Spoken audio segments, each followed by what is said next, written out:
What's up, Nation? Welcome to VAR Nation Live. I'm your host, Rock VAR, here in the house on this Sunday evening with Lyda and Bodie, my esteemed co-hosts. Is it still a co-host when there's three? We're a triad. We are a trinity here on VAR Nation. And tonight, we're playing DC Universe Online, and we're talking about the Justice League movie. This is our official live review of the Justice League movie, or my official live review of the Justice League movie, because I'm the only one in the house that's seen it.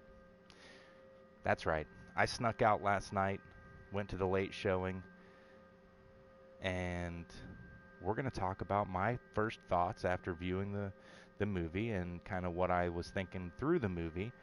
And we're going to do this all here on VAR Nation, live from VAR Nation Studios, before The Walking Dead airs in 15 minutes. I meant to come on a lot earlier than this, but,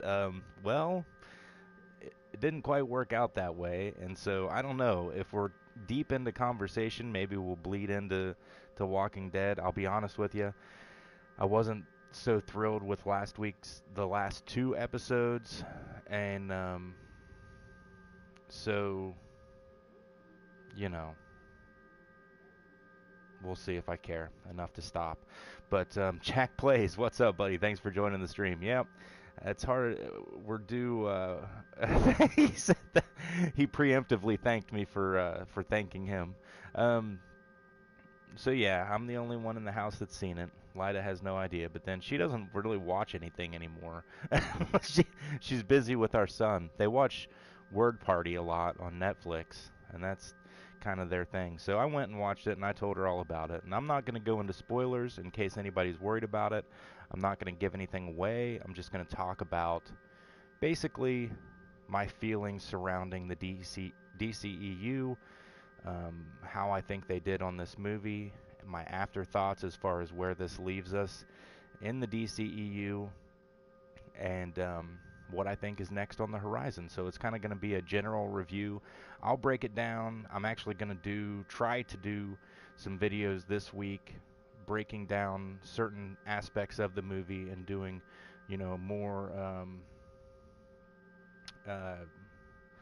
in-depth, detailed review of it. But for now, I'm just going to talk basics because I don't think everybody's had time necessarily to see the movie, and I really don't want to be that person that gives any huge things away. I will say this: I've seen a couple of things online today talking about how this movie may very well be the best Superman movie that the DC Extended Universe has put out to date. And that would include, of course, Man of Steel, Batman v Superman. I agree 125,000%. This movie is without a doubt the best Superman movie that they've done. And we'll go into a little bit more detail as to why. But starting out, going into the movie, I didn't have huge expectations because I went into Man of Steel with huge expectations and I was horribly let down. In fact, in the last 15 minutes. And in fact, I've been in a bad mood. I haven't been myself since Man of Steel came out. It's like I went into that movie theater that day and I came out with post-traumatic stress.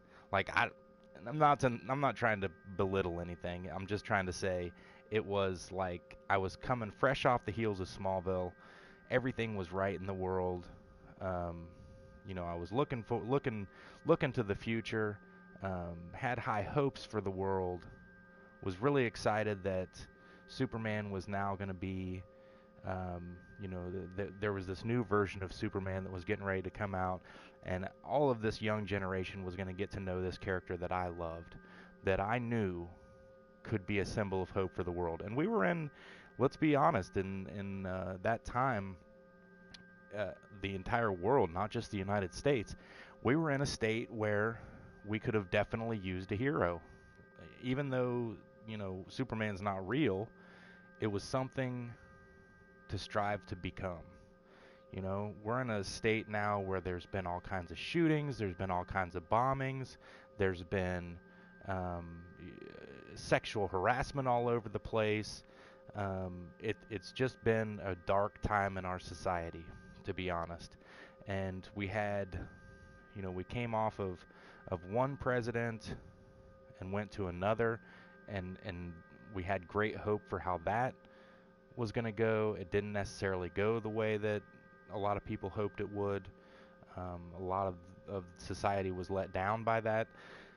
And so at that stage in time, we could have used some hope. We could have used something to say, we as mankind can strive to be better. And what we got was not that. What we got was a movie that was about how horrible and shitty everything was. I mean, we all know, anyone who's grown up kind of a geek like me knows that there's been this trend of bullying. There's been this, it's not cool. You're not super cool unless you're like the homecoming king or the star jock or whatever. That's been a trend in our society for a long, long time, and it just recently started to come to light that there is a lot of bullying that goes on. In fact, I saw something the other day that reminded me just of why bullying happens in our society, and a lot of it comes from our society and our social structure. I saw a thing where they were talking about not corporal punishment. They were talking about punishment at schools, how a lot of times when one kid doesn't make the grade or one kid's not on the right track, the entire class gets punished. Well, what do you think that does, teachers? Do you think that does what you hope it's doing, which is motivate that one child to succeed so that the rest of the kids in the class aren't being let down? Do you think that's what actually happens? Or do you think that motivates everyone else in the class to bully that kid after school and during class and at recess because they don't necessarily understand or can't make the grade or can't keep up with the rest of the class? They get picked on. That's what you're doing. You're setting that child up to be picked on. And so that's why I completely disagree with that type of motivation. And so we had to take a strong look at ourselves, and we still do have to take a strong look at ourselves and say, look at our society, look at the way we behave, look at the way that we teach, the way that we learn, the idols that we have. Everybody wants to say right now, this sexual harassment thing is a huge deal. And I actually saw something today where, Gene Simmons has been banned from Fox News for life. Look, I apologize, guys. This live stream is going to get opinionated because this is all leading up to something. So bear with me.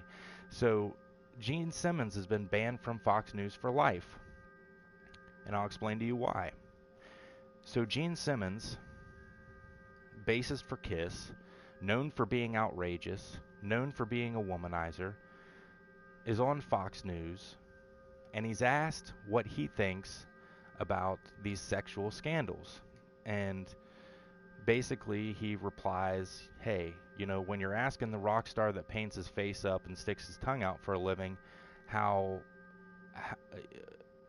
when you're asking my opinion on these sexual scandals, things must be in an odd place, because like, what do you think my opinion is, or for show, what do you think my opinion is? And then he went on to be rather cool about it and just be like, kind of, I don't agree with doing that kind of stuff. Well, whatever happened in that interview, when he left, he apparently didn't feel cool enough, because he had other spots that he was going to be on throughout the day on Fox News. He then proceeded to go up to the chair room, or whatever you call it, where all the higher-ups were working on stuff in an office environment. He proceeded to go up there, make lewd comments to the employees, unbutton his shirt, and show him his chest and stomach area to a bunch of female employees, tell them to sue him, and he went on this long tirade up there, which led to him being banned from Fox News. Because, rightly so, Fox is trying to create a work environment where shit like that doesn't happen. They just fired Bill O'Reilly, who's been over there for a long, long time over a sexual scandal. They're trying to clean up their workplace. And so several of the ladies and the men that were present reported him to HR for what he was doing. And he's been banned, okay? And that's cool with me. I feel like, you take your shirt off and you make rude comments in an office setting. That's a workplace, you know what I mean? I don't care if you're Gene Simmons or God, you're going to be banned. And some may argue Gene Simmons is God, but but that's not the point. The point is that that happened, okay? Fox News went ahead and banned Gene Simmons for those actions. Meanwhile, they have people in the Republican Party right now who are being accused of sexual assault to 14-year-old girls who they are defending on air. So can you not see the freaking hypocrisy in that? And that is the kind of society that we're living in. It's like everything seems to be situational. Everything seems to be dependent upon who in authority's opinion is hurt by it. And so we're really in a place in our world where these are our idols. The President of the United States of America, who was elected not long ago, has been accused of sexual assault, still has court cases going for having abused 13-year-old girls. And now this has all supposedly happened in the past, and this is all accusation. There's no evidence to support it. But at least that I know of at this time. So my point is that these are the people who are running our world right now. And we're running our world when Man of Steel came out. And so when Man of Steel came out, I was hoping for something to get us to a better place, to where that's not the way things were being shown. And it wasn't. I mean, what we got was a Superman who was all upset because he had been bullied his whole life, and he really had no reason to help society, and just this kind of gloomy feeling about how things were. And that led into Batman v Superman, which was still very much the same thing. It was still very much like, I left that movie being like, okay, Superman died, but they didn't really give me much of a sense in that movie that he was this guiding light that was helping society. And it didn't leave me feeling inspired. It left me feeling more depressed than I did when I went into the movie. So, like, I went into Man of Steel thinking I need something to get me out of this slum of depression of how horrible the world is. And what I got was reassured that it was horrible. I went into BVS, same thing, even though I like that movie much better. But you know what? I walked into the Justice League movie, and I had not very high expectations, I'll be honest with you. And I sat there, and as I watched this movie, I felt inspired. I felt uplifted. I had joy in my heart. I almost cried at certain places. And if I look in the chat, MX Gaming says, yeah, the critics for JL are so harsh, but it's way better than BVS. I can't understand. I couldn't see one thing about this movie that I would criticize. There are two things about this movie that I would criticize. Okay? One of them I can't talk about because it's a spoiler, so I can only talk about one. And after some time passes and we have I'll make a video specifically for the one, because I only want people that have seen the movie to watch it, because it's one of the post-credit scenes. So I can't tell you what happened because that would ruin the surprise. The one thing that I would criticize about this movie, and it's not a criticism at all really, is that Barry Allen is more like Wally West. But you know what? Wally's my favorite Flash, so I can't criticize that. Barry Allen was really a big mixture of that character and Wally West, and it was like they took the two characters, put them in a jar, shook them up, and what we got was a lot of Wally, a little bit of Barry. and I'm fine with that because, like in the Justice League cartoons, Wally is the heart of the Justice League. He is what keeps them honest, basically. Superman, yes, but Wally is really that childlike presence that is like the innocence. And so, in any group, you've got to have that. If you look at pretty much any superhero team, you've got that one character that is just, he is the innocence of that group. And if you look at the Avengers right now, I'd say that would be Spider-Man, even though he's technically not an Avenger. But you need that fresh look at the world that keeps the older, more jaded superheroes on the right path. And so basically, that's the one thing I could see where someone might be down on the movie. Outside of that, I can't think of anything uh, that could hurt my opinion of it, really. I mean, we start out with, you've seen, and I'm not going to go into spoilers, but we start out with Batman, and he is slowly figuring out what's happening with the invasion of Darkseid. Or at first we don't know that it's the invasion of Darkseid, it's the invasion of Steppenwolf. And so he's slowly figuring out that there are these 3 boxes in the world that he doesn't know what they are. All he knows is they must be damn powerful because this otherworldly entity wants to get them really bad. And so he's starting to see parademons pop up. And the one thing that I will talk about from the beginning of the film, from the very beginning of the film, we start out with a sense of hope about Superman. We start out with the Superman that we love because it's a video that some kid has made on his phone. And this was really neat how they did it because it actually looked like, I mean, you only saw the center portion of the video, where like it would be like if you took a cell phone video and put it up on a big screen. And it was a kid talking to Superman. I don't know when in his history that this was. It had to be before his death, obviously, but it was not the same suit that he wore last time. It was a fresher looking costume. That's the thing. The colors in this movie much better. The Superman suit in this movie much more like the Rebirth suit, a lot more like what we just got in DC Universe Online. So I was very happy with that. But you see a video where it's this kid asking Superman questions, and he's like, hey, does your emblem really stand for hope? And Superman's like, yes, it does. And the kid's like, it looks like an S, though. And Superman's like, yeah, well, it's supposed to.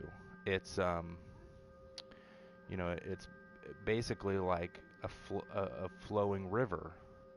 And that's how you can think of hope. The back and forth of it, like, and he says, I know, a man I know once told me that hope is like your car keys, easily lost, but if you look around enough, you'll find them.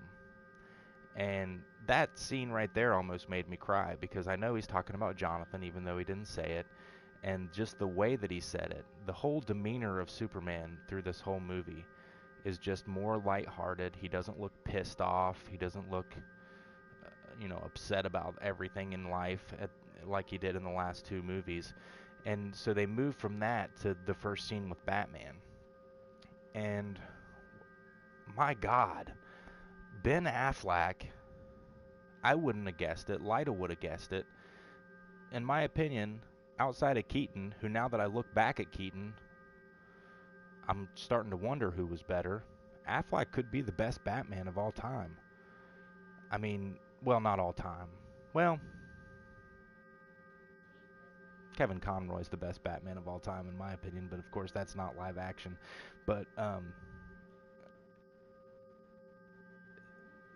just the way he looks, the looks that he gives, the way they made Batman move. So my problem with every movie up to this point, or up to BVS actually, because they did a good job in BVS.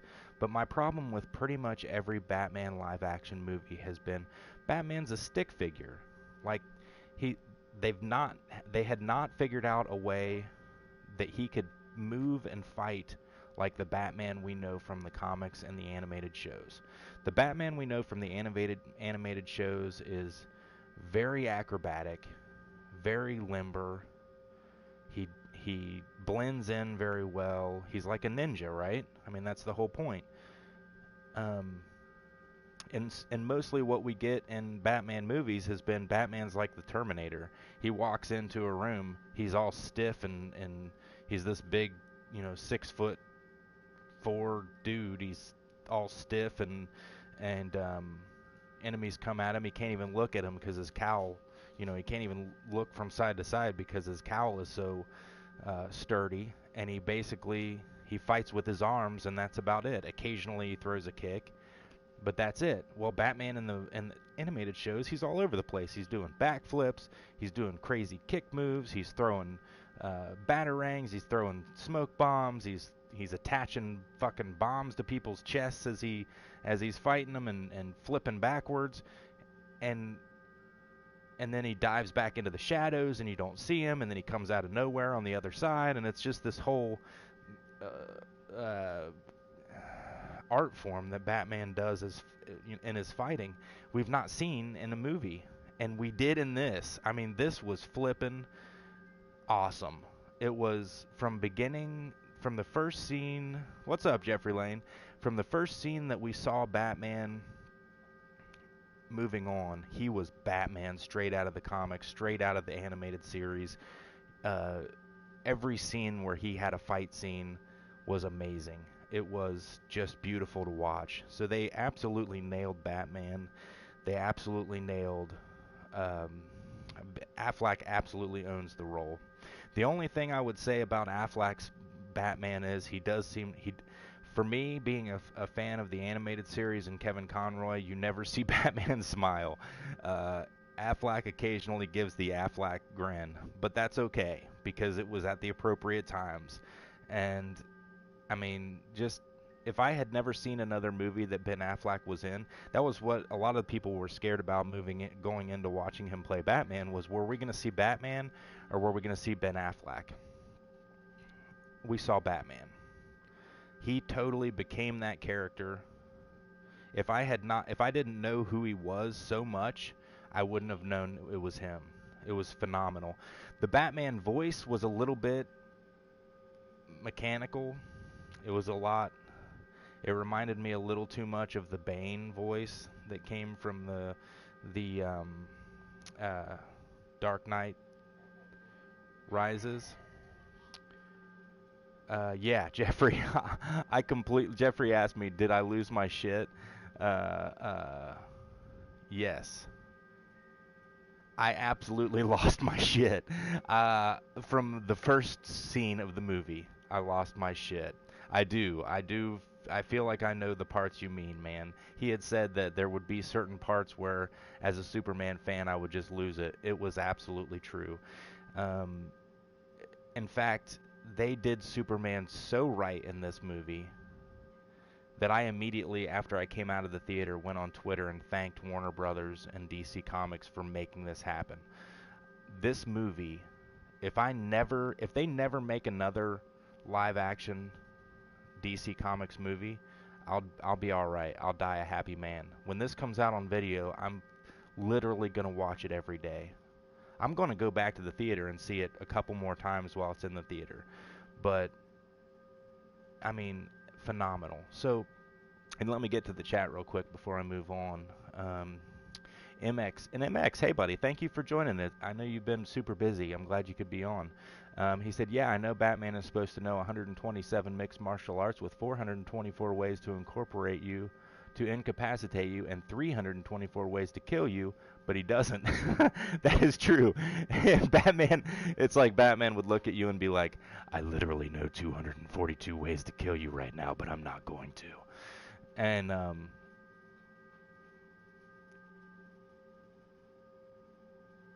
What's up, Tom? Thank you for joining. We're not playing tonight actually. We are just reviewing the Justice League movie. I've already bled into Walking Dead. I don't care. I'm the last episode I wasn't so thrilled with, so whatever. Um yep, MX, I really want to see the solo Batman movie as well. Heath and Jeffrey brings up imagine Heath's Joker. That would have been phenomenal. Phenomenal. So we start the movie out. Batman is slowly starting to figure out what's going on with the mother boxes, even though he doesn't know what mother boxes are. So then we move, and this is what I really like: the camera phone scene. Yes, Jeffrey, that I talked about that just before you came on. Um, I almost cried because obviously he was talking about Jonathan, and it was phenomenal. And so yeah, and then the way he came into the Steppenwolf fight when Steppenwolf was talking about, uh, something like who cares about truth anymore, and you hear Superman's voice and he says, actually, I care about the truth. I also care about justice. And I was like, oh, because you know how much he sounds like Christopher Reeve, like a lot. I mean, my God, he sounds like Christopher Reeve, and so that he also nailed that the angry, agitated Superman that we've been seeing in the past couple movies was nowhere to be found in this movie. Maybe when he first came back, but that wasn't because he was super pissed. It was because he didn't really know what was going on. He was still kind of out of it, but and we got to see really what Superman's capable of. That's another thing that I'll get into is the strength of the character in this movie. Um, so yeah, when I first heard that and then they showed him there, I was like, "Oh my God, I can now die a happy man." Literally, as I was going to sleep last night, I literally said to myself in my own head, "If I don't wake up in the morning, it's okay. I'm at peace, actually, in my own skin right now." I haven't been at peace in my own skin since Man of Steel came out. I'm going to be honest with you. I know a movie should not have that kind of effect on you, and you should not feel that way, but god damn it, I did. And I have. I have not felt like myself since that movie came out. I basically felt like a piece of my soul died when Zod's neck got snapped, and I laid there like, what's up, what's down, what's right, what's left, and I feel right after watching this movie. Um, took this fucking long to feel right again. So they do a really good job of, obviously we've been kind of down on, or I've been kind of down on Warner Brothers for not setting up each individual movie as well as Marvel had done. Okay? And what Marvel did, obviously, was they took each individual character. They had their own movies. Some of them had sequels and more. Some of them had 3 movies out by the time the Avengers movie actually came out. So by the time Avengers came out, you knew who all these characters were, and you felt for them. There was some reason to care that they had just grouped up, right? Justice League, they did not do that necessarily. We saw Superman. We saw Batman just in BVS, which was basically a Batman movie, if you want to be honest. I don't know if it was a Batman movie. It was a good split between the two with a little bit of Wonder Woman mixed in there. We got a Wonder Woman solo film, which was phenomenal, and in my opinion sets up the DC universe better than either Man of Steel or BVS does. But that's all we really knew. Those are the only characters we really knew about. We saw a snapshot of Aquaman and a snapshot of Flash in BVS, and that was it. We didn't see anything else about it. And so it's kind of like, were we going to get enough time to like and care and understand about these characters? Now, one thing that they did really well going into the movie was DC Comics started spotlighting these characters. So if you paid attention to media, you've seen that they've started putting out things about, like get to know the Flash, and they would give you a history of the Flash. They've done a ton of interviews with Jason Momoa and with whoever the hell plays the Flash. I can't remember his name right now. And so we got to know these characters basically outside of the movie world. We got to know these characters because of the actors, because of the little 10 to 20 second spots that they put on that were snippets from the movie and that kind of stuff. So at least we had some idea of what was happening going into them. But as we learn about this team, they also did a really good job in the movie of building up each character's backstory so that we at least understand where they're coming from.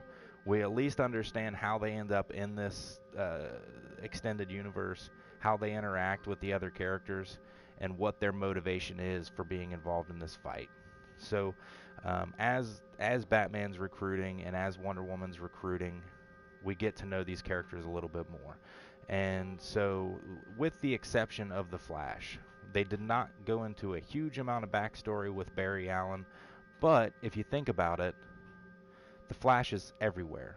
I mean, he has a very successful TV show on the CW. He's had several very successful TV shows.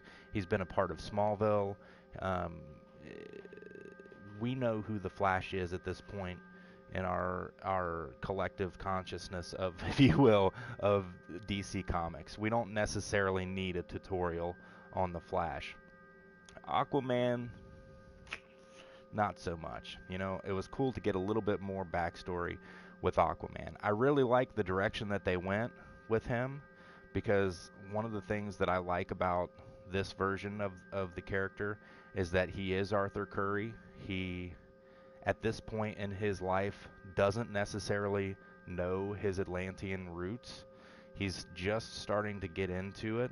He basically just meets with Mera in this first episode, or in this first movie, so that we saw their first meeting and discussion.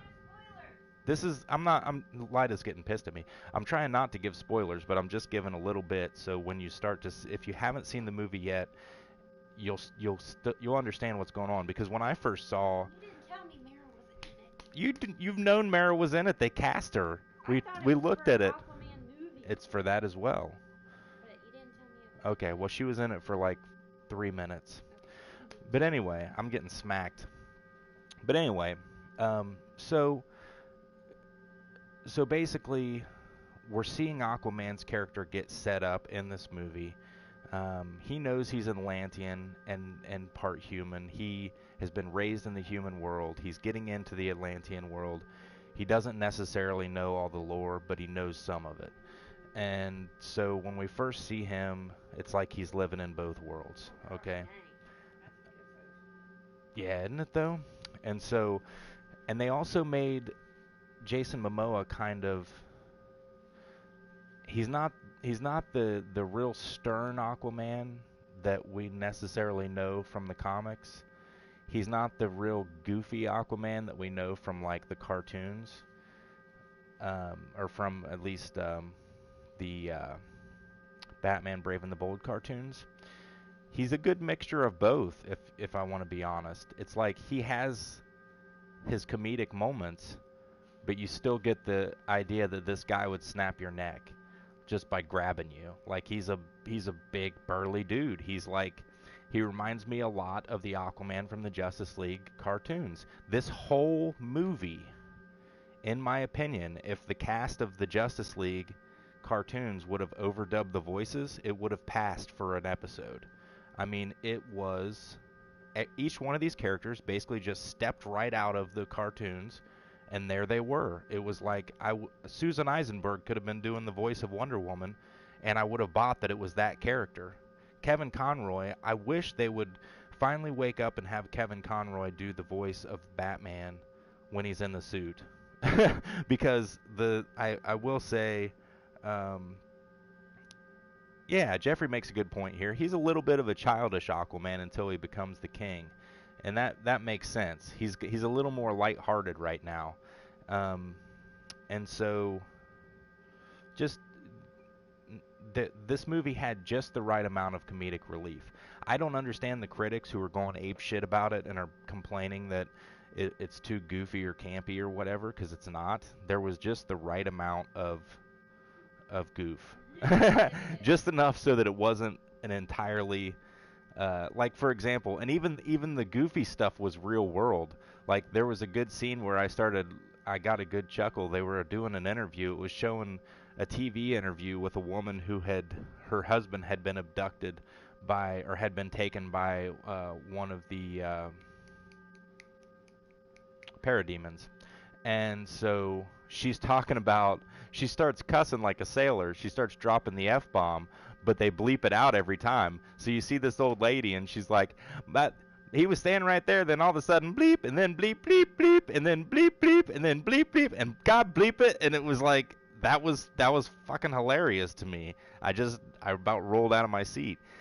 And so the comedic relief, don't worry about what the critics have said. Uh, it's right where it should be. If they would have had any more, it would have been okay. I mean, it wasn't towing the line, basically, is what I'm trying to say. It was right where it should have been. That's There's really no other way around it. So then we move over. We've got Batman recruiting Aquaman, and these are all things that you probably should know going into the movie just based on the trailers. Bruce leaves it up to Wonder Woman to go and recruit, and you've also got Bruce recruiting Flash, which the Flash scenes you've seen. If you've seen any of the trailers, you've seen the Flash scenes. That's all there is to the recruiting scene with the Flash.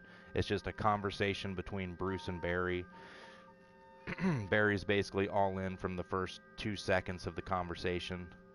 Some of his stuff may be a little too much, but again, like I said, I just stopped thinking of him as Barry, started thinking of him as Wally from the cartoons, and it was fine because these were all things Wally would have said and done. Like when they first leave his place, or when Bruce sees the suit and he's like, "Well, what's spoiler alert?" He's like, "What's this for?" And and Barry's like something along the lines of I do ice dancing or something like that, and he talks about he's like, you have burn proof material or whatever, and he's like, it's very intense ice dancing, but it's just everything that they say is very Wally West from the cartoons, like very, very Wally West from the cartoons, like. So I just stopped thinking of him as Barry, started thinking of him as Wally, and that was that. Everything was fine. So then we move on to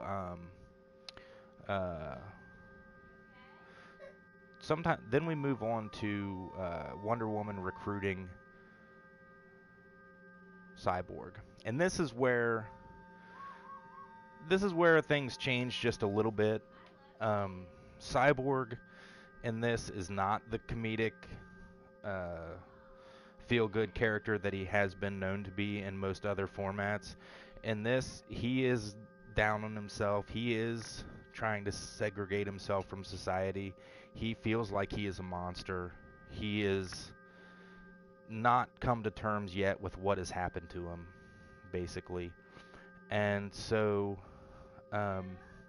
it's a little bit different of a cyborg than I'm used to seeing. That said, they pulled it off very well, and there was good reason for them to lead into the two things this way. So Cyborg, we did get a little bit less of his backstory, but we got a little bit more of his backstory in BVS, so it wasn't too bad. So that's the core team. The Wonder Woman.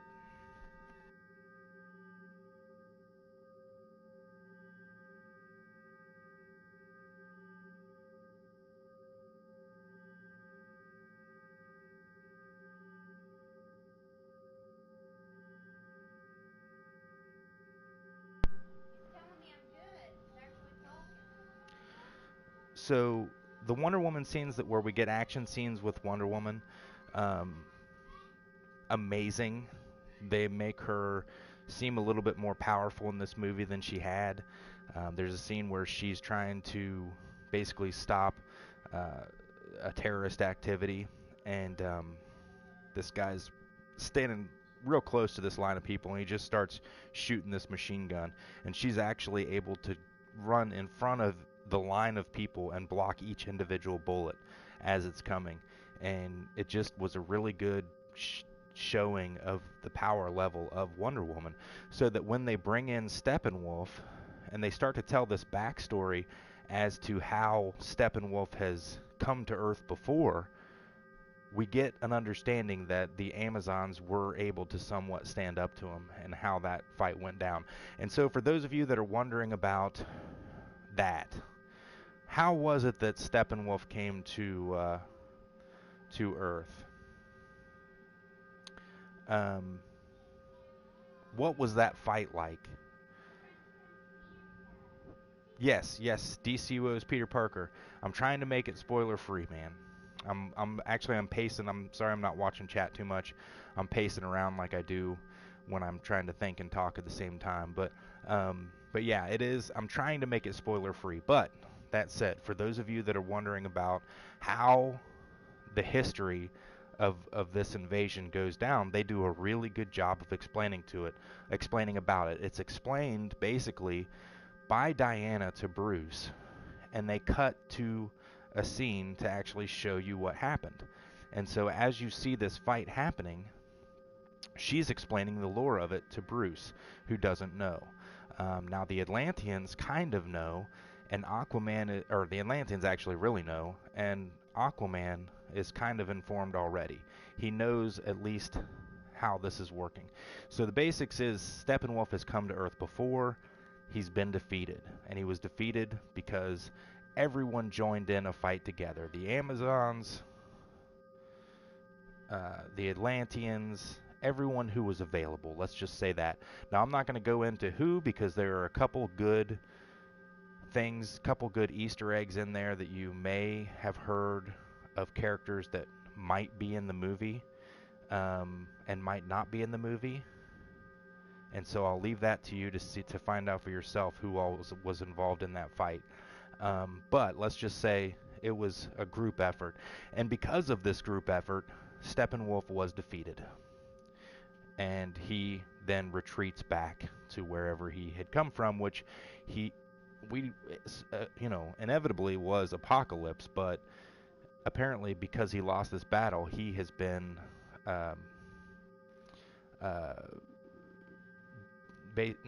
shunned, I guess, basically. So we don't know where he's been hanging out. He could have gone back to Apocalypse, but when he went back and told Darkseid that he lost, Darkseid has apparently kicked his ass out of his favor, and so now he's basically just been waiting for his opportunity to come back.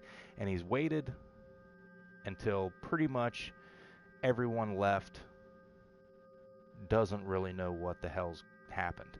So, the Amazons are secluded now. The Atlanteans live in the ocean. They don't really correspond with anybody else. There's not a lot of heroes in the world. Now they know, because of the Doomsday fight, that Superman's dead. There's no Kryptonian to help defend them. Steppenwolf starts coming back. His goal this time is, of course, to get the 3 mother boxes and put them together and create Apocalypse on Earth. He's not going to do this by attacking everybody at face value this time. He's going to slide in the back door, basically, and grab each box. So he attacks individually each one of these groups that's protecting it. And so that's what leads us into Superman coming back and the team taking on Steppenwolf. And I will say, and I'm going to try not to spoil anything, I know I've already spoiled a whole bunch, woman. What do you want me to do? I can't.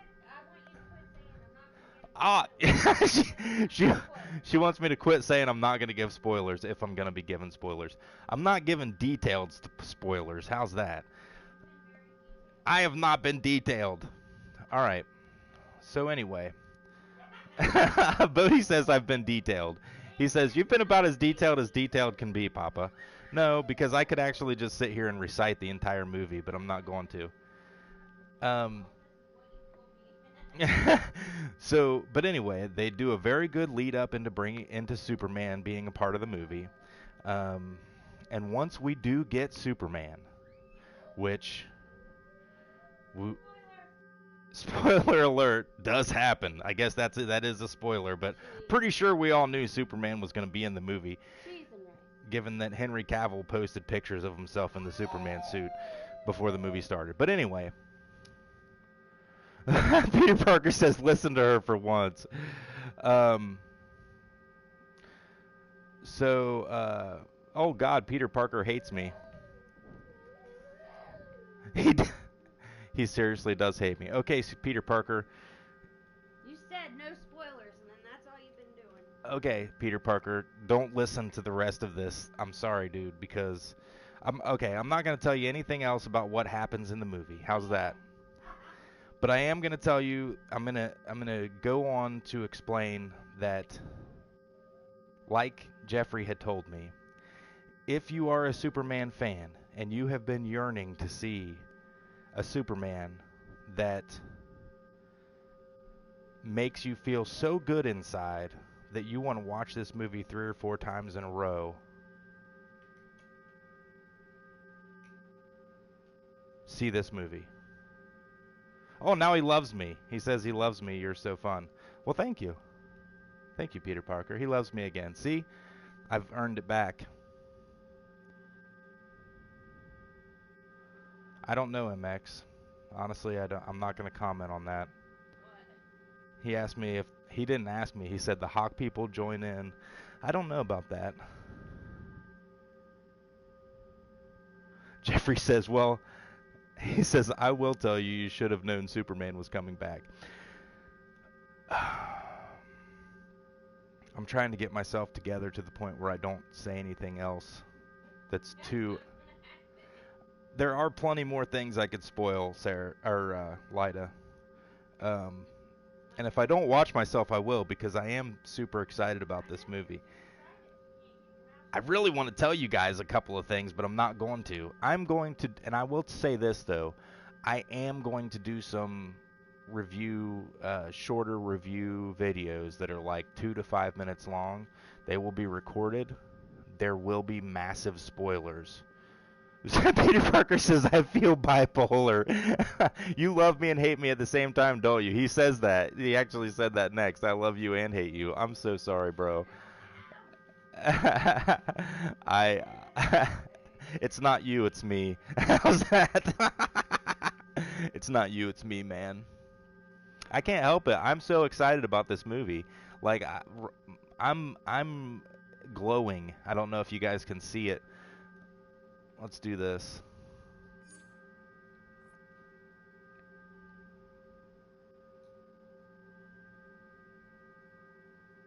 Where'd it go? Okay.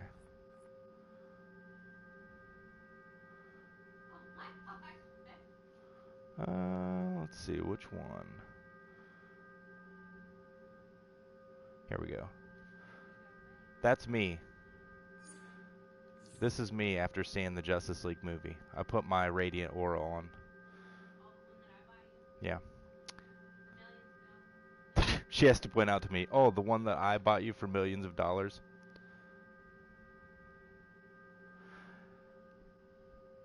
Well, let's just say this.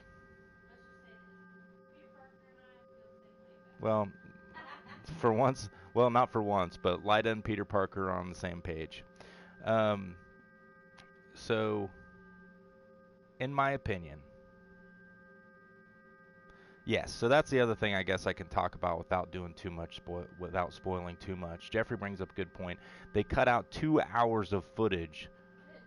That means the entire movie was 4 hours long to begin with.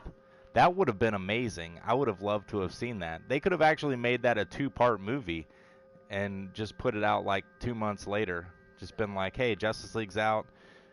We're going to put out the first bit of footage, and then we're going to put out the second bit of footage a couple months later. And I would have been super fine with that. That would have been awesome. I don't know. I know what scenes were cut. A lot of the scenes I know were cut because a lot of the stuff that was in the trailers didn't end up in the movie. There were things where I was like, what the hell happened with that one scene? It's completely missing. It, it, it just, what is it?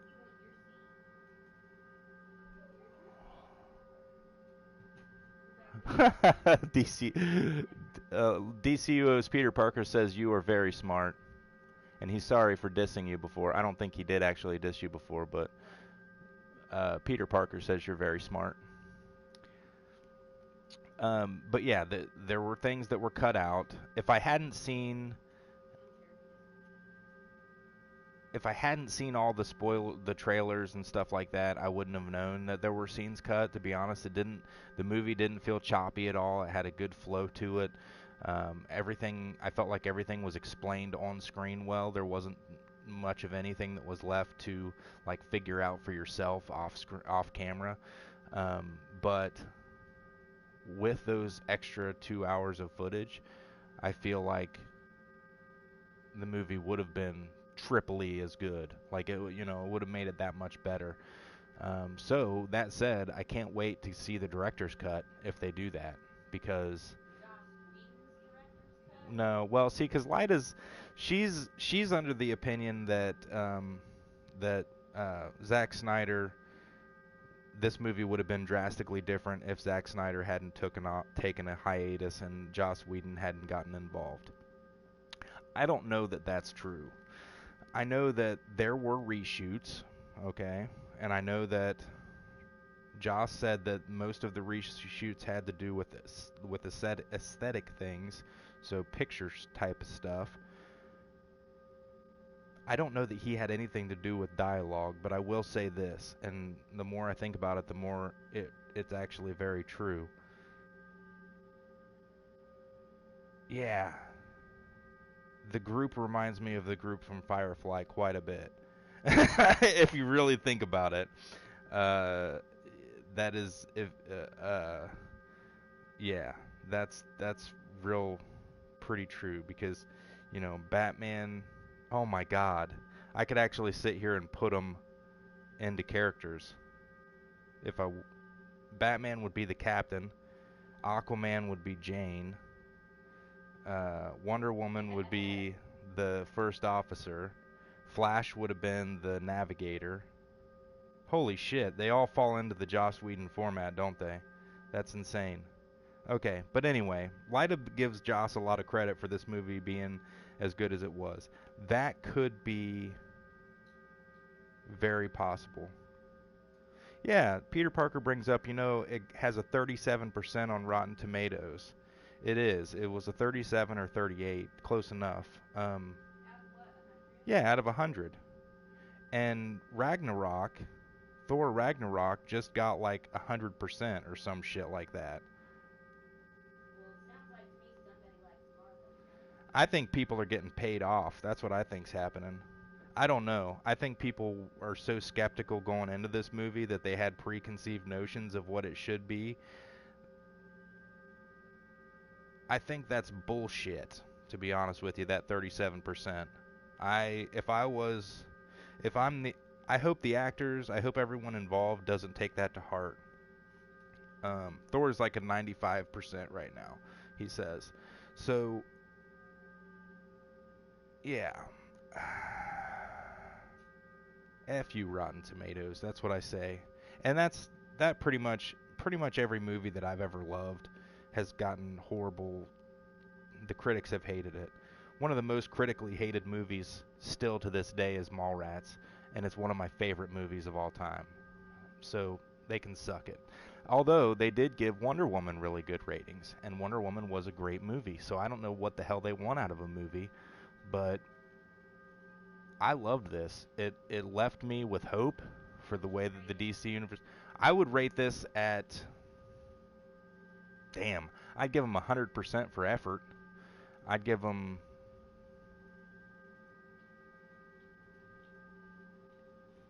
they get an A plus, maybe not an A plus plus. I don't know, and nothing's 100%, but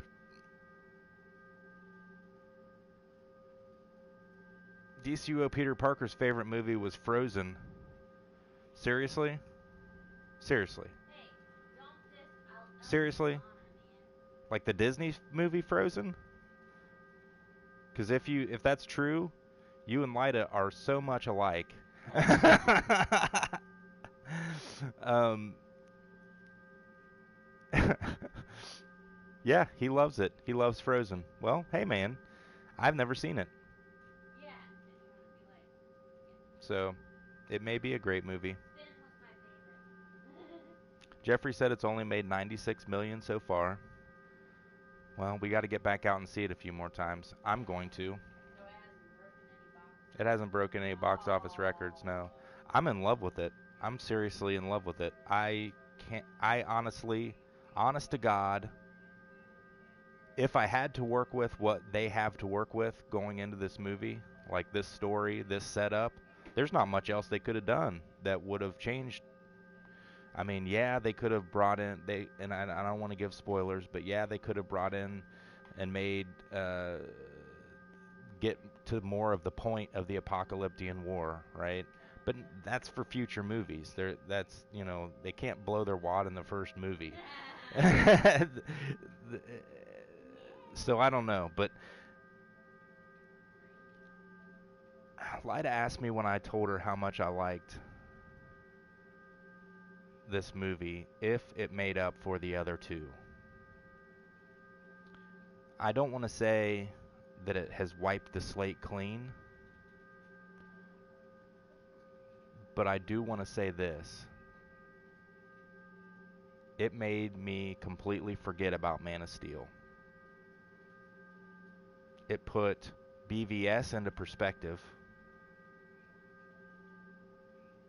and it made me love the DCEU. I don't love the entire DCEU, but I don't want to see this Batman, this Wonder Woman, this Aquaman, this Flash, this Cyborg, and this Superman go away because of this movie. I want to see more of these characters. It made me feel like this movie I feel like Bruce Timm had something to do with it. It's that good. They had the back and forth between the characters. They had the subtle, not romance, but the subtle flirtations that happen between Batman and Wonder Woman. They had the chemistry. This feels like a team. This isn't like, and the reason why I say it's better than Avengers, I would 100% say this movie's better than Avengers, but then I like these characters more than the Avengers. But the thing that would make me say this is better than the Avengers is that these characters aren't all at each other's throats all the time. It's not like, yeah, they do banter, right? They do have harsh words for each other, but the way they're delivered, it's like they still care about each other. It's like in good fun kind of back and forth. It's not like Tony Stark and Captain America where they actually do want to rip each other's faces off, and the only reason that they're in a room together is because they absolutely have to be. It's not like that. And when you finally do get all of the characters together, it's like a brotherhood, and I know Wonder Woman's not a brother, but sister brotherhood. It's like a family that is complete. And there's a scene where Batman says, "The world needs Superman. This team needs Clark." And if you really think about that statement, it's absolutely true. And when you see everything come full circle, it's like, holy shit. They did it. They brought this team to life. This team that will inspire people to be their best selves, to fight against the tyranny of the world, to stand up for the right no matter what, to not use excessive force, but to combat force with force if necessary. not to obliterate your enemy, but to stop them from hurting the innocent. In this movie, they actually care about civilian casualties. They actually take time from boss fights to run out and save civilians before they get injured. And they make that a priority over eliminating the threat. In Man of Steel, we saw a Superman that would basically pummel the entire planet to stop Zod and his team and allow it to happen. In this movie, we see a team that will take the hits, that will essentially be a tank. DCU's Peter Parker just asked me if I think Emma Stone is hot, Lyda. He says he won't tell Lyda. She's standing right here, Peter Parker. You know, Peter Parker, you just won and lost in the same stream. I'm joking with you. I'm joking with you. Emma Stone, she's a pretty girl. That's all I'll say. There's a reason she's a famous actress. There you go. Lyda's hotter. How's that? Ooh, I just got a kiss. Nice. Woo! But yeah, I mean, this is where in this movie you will see Jack plays your back, my friend. So this is a movie where you will see a team that will, in the midst of a battle, will take, and you know, obviously they're not single tanking this boss. They're you know, there's normally 3 people on Steppenwolf at one time, but they're keeping him occupied while they save people and get them out of harm's way, which is what we should see a superhero team doing. Oh, well, both, I guess, Peter Parker. Oh my God, now he wants to know who's hotter. Gal or Gal? Sweet Lord. Is that a question? Yeah. Yeah, is that a question? That can't be a question. That cannot. He says Emma. I'm sorry, bro, but you're younger, so, you know, that's the thing. Emma's probably closer to your age. That would make sense. Be older and then look at Gal, and you'll be like, blam. Of course, I don't know how old you are, man. I'm just saying. All right, so I got asked to look at something, and I missed it. Oh, Going to battle. Where's my glasses? Let me wear those.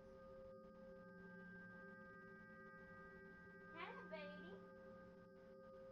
I think Jeffrey Lane was asking me to look. He said, read my earlier comment about the GL. They actually shot that scene and cut it.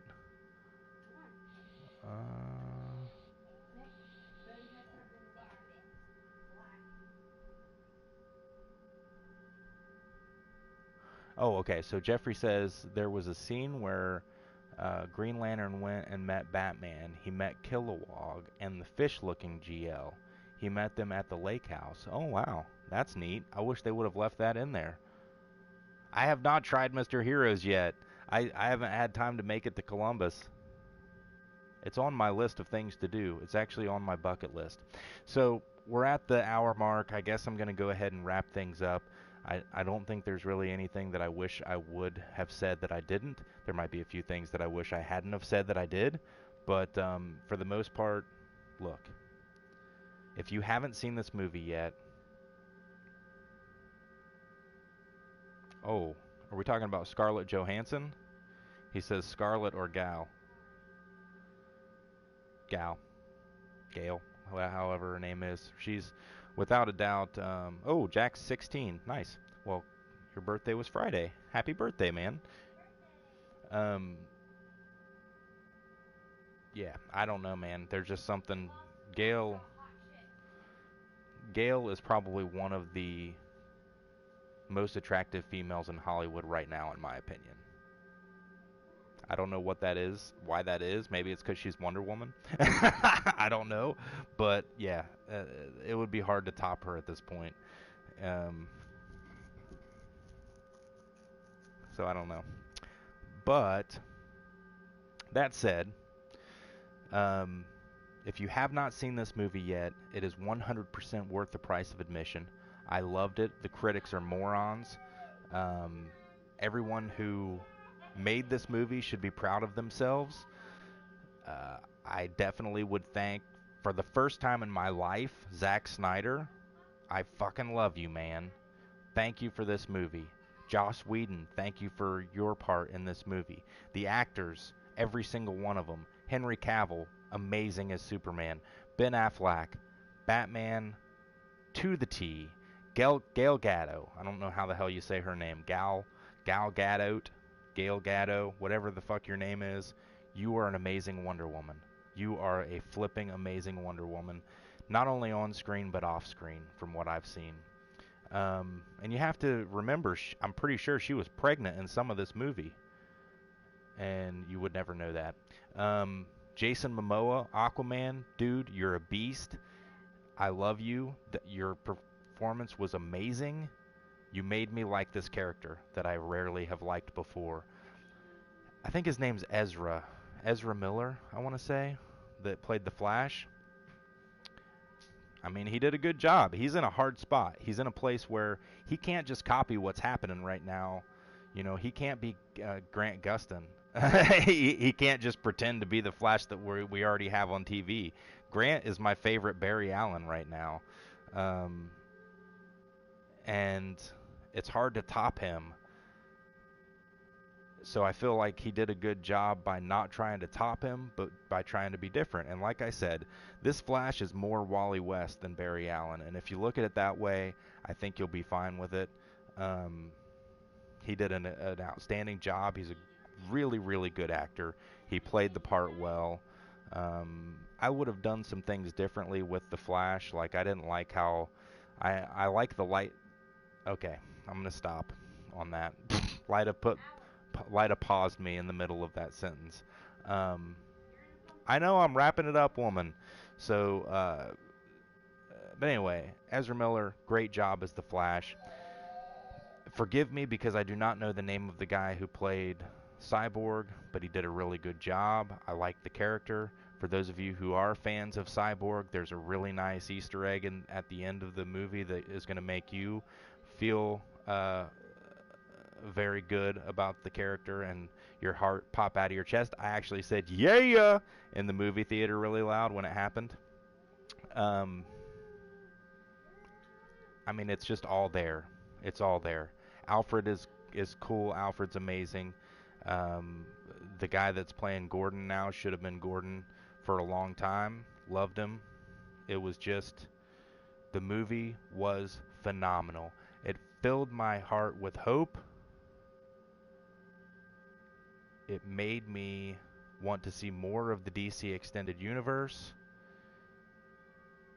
And I can't be thankful enough. Warner Brothers, you guys can suck it for cutting all of the scenes that you cut, but at the end of the day, I understand you're trying to make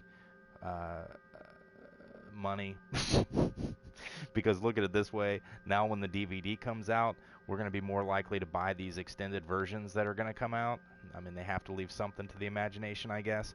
But at the end of the day, thank you guys for budgeting, letting this movie be made. And DC Comics, you guys should be really happy with what they've done with your assets in this movie. I know Geoff Johns had a big part to play in this movie. I know that several of the writers outside of Jeff had stuff to do with this movie. But if I'm DC Comics right now, this is a win. You guys, this is a flippin' win. I loved it. DC Universe Online, of course, can only prosper from this. I mean, this is going to bring a lot more attention to the DC Universe. You know, they've done a really good job of always being a part of what's happening in the cinematic universe. You can see the poster behind me that was a free gift this week. You can still get this if you're a member. It's free to everybody. You just log into the game, go to the marketplace, redeem claim window. It'll be there for you. There's a bunch of posters that are like similar to this but different. You can see on the background behind me, you can get these through November 30th if you log in. But yeah, This movie was a win. So that's me giving it. If I could do, I can do 2 thumbs and 2 big toes up. It's about all I can do. But yeah, it's definitely worth the price of admission. So thank you guys for listening to my rant on the Justice League movie. If you're watching this stream for the first time, it's not always like this. A lot of the time, most of the time, we're playing the game and talking about DC stuff, but I couldn't help myself because last night I saw the movie. I left the movie theater at midnight. I wanted to come straight home and stream about it, but Lyda and Bodhi were asleep and I didn't want to wake them up. And so, Peter Parker says that I am his favorite. Well, thanks, man, but I'm getting ready to log out. So, yeah, we'll hook up at some point. But, yeah, I mean, I'm at a loss still for words, really, too. I mean, there's a lot of things that watching the movie, I would want to talk about that it's like, I don't even know where to start. I'm kind of like, oh my God, it really happened. We really got this movie. So go see it in theaters right now, Justice League, and I will talk about it more later. Like I said, I'm going to do individual breakdowns and go into actual spoilers, but those videos will be much shorter. They will be branded that they are spoilers in it. So if you don't want to know what's happening, you won't have to know. Thank you to Jack Plays. Do I like Justice League or Avengers better right now? Jack Plays 100% Justice League. I loved the Avengers movie, but Justice League, in my opinion, blows it away. It just does. It was the first time I actually got to see in live action the characters that I love, and they did one hell of a job bringing them to life. And in my opinion, it's the best that DC Comics or WB has done in the recent films. Now, of course, the Christopher Reeve films, the Batman, the first couple Batman movies with Keaton, those are still in high regard. But this is my favorite movie right now. I can't lie. It is. So thank you, Jeffrey Lane. Thank you, Jack Plays, Peter Parker. Tom was on tonight. We had MX Gaming was on tonight. Thank you guys all for joining the stream. I don't think I missed anybody, but if I did, and everybody who was not in the chat, I appreciate you guys joining as well. Please give this, if you enjoyed yourself, please give this video a like before you take off. Give the stream a like, and it'll be up on YouTube in about an hour. So you can give it a like and a share there. If you're not subscribed to the channel, please subscribe. I promise you, a lot of the time, we're not doing spoilers on movies. We're mostly playing DC Universe Online. But, yeah, subscribe if you would. We love you for it if you do. If you don't, I understand. And I will see you guys. I'll keep you posted. I think we're going to probably wait until Friday to do another stream. We'll see how the work schedule goes. If I can jump on here on Tuesday, I will. But I'll let you know on Twitter one way or the other. So follow me on Twitter at VAR_Nation. Thank you guys again for joining. This has been our Justice League review on VAR Nation. I'm your host, Rock VAR. For Lyda and Bodhi, play on.